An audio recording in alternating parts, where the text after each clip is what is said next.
This is Monaco, the second smallest country in the world, the first being the Vatican City. It shares a border with France, only has an area of 0.7 square miles, and approximately 38,000 inhabitants, mostly of French and Italian origin. But what is so special about this small state, that it is so rich, that there are no poor, there are even no statistics on the subject, because there is simply no poverty to record.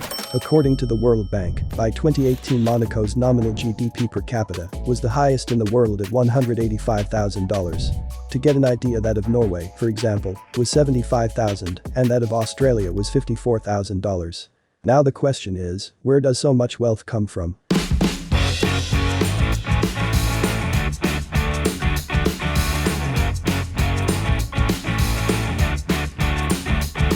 Despite its limited size and territory and population, Monaco is an independent state and a constitutional monarchy.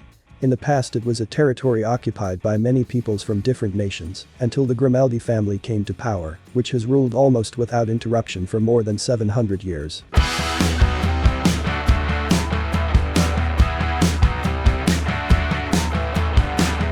It is currently led by Prince Albert II. Monaco was not always so small.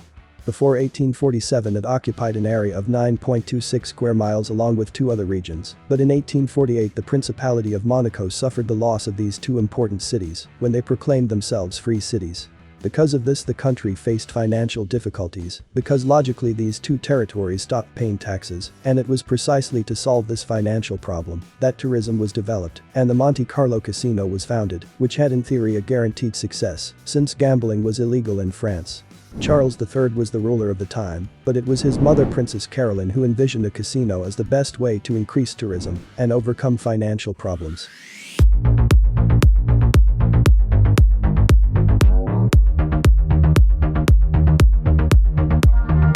The famous Monte Carlo casino opened in 1863 and almost immediately began to generate income, which increased considerably when a railroad connecting Monaco with France was built.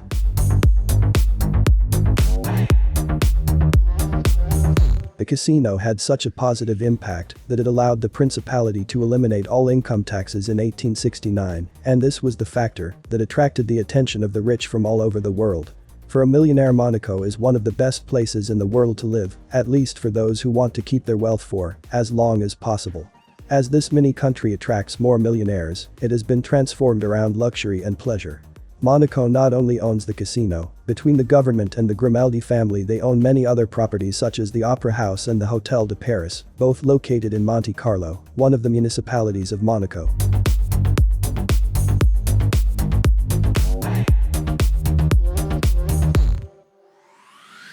To get an idea of the level of visitors this hotel expects, Prince Rainier III's suite costs approximately $50,000 a night. So it is not only the zero income and wealth taxes that attract the wealthy, but also its lifestyle and year-round mild climate. Monaco has 300 sunny days a year, is politically stable, and boasts a number of high-profile events such as the Formula 1 Monaco Grand Prix. In the world there are several tax havens. Monaco has also been considered one of them, but millionaires prefer, besides paying low taxes, a place where they can enjoy a life of luxury surrounded by other people even richer than them. Despite not having an airport, the airport in Nice, France, which is only 30 kilometers away, is also one of the safest countries in the world. It does not have its own army, the defense of the state is provided by France, but it does have more than 500 police officers, which translates into the highest density of police per capita in Europe. It also has a surveillance camera circuit distributed throughout the city and operates 24 hours a day. In general, Monaco has strict security standards and does everything possible to ensure that the image of being a paradise for millionaires is not damaged in any way.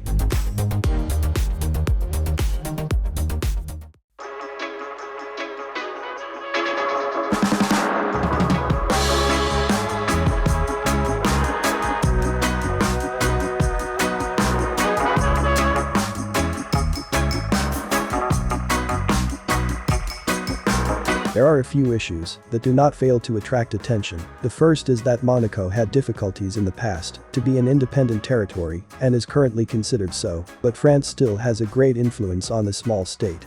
A treaty signed in the past imposed on Monaco the freedom to exercise its sovereignty, as long as it was not against the political, military, naval and economic interests of France, so Monaco must strike a balance between its interests and those of France, so ultimately it is not as independent as it is perceived to be. And secondly, although amendments have been made to Monaco's constitution, and there is clarity for example regarding the right to private property, religious freedom and freedom of association, the political structure is still a monarchy with a strong centralization of powers and decisions in the hands of the prince.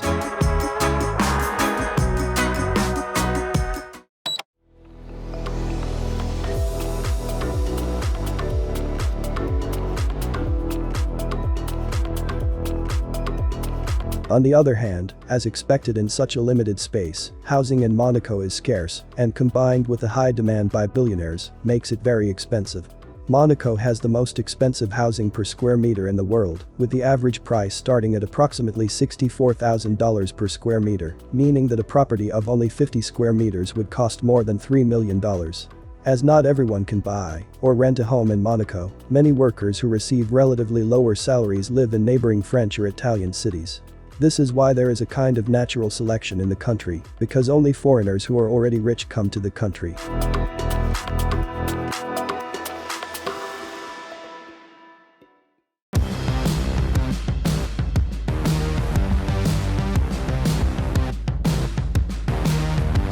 In fact, around 30% of the residents are millionaires, and in the future even more are expected to arrive, because they know they can live a luxurious lifestyle on the French Riviera with a booming yachting industry, luxury cars, Mediterranean climate, tax benefits and political stability, in addition to being a solid economy and a country with zero debts.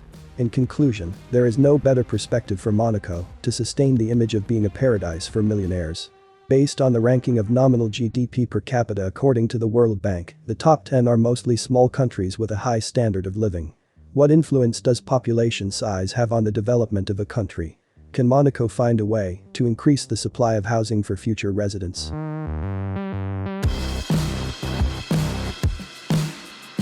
Because Monaco's territory is already all urbanized and populated, they have nowhere to continue with their ambitious constructions.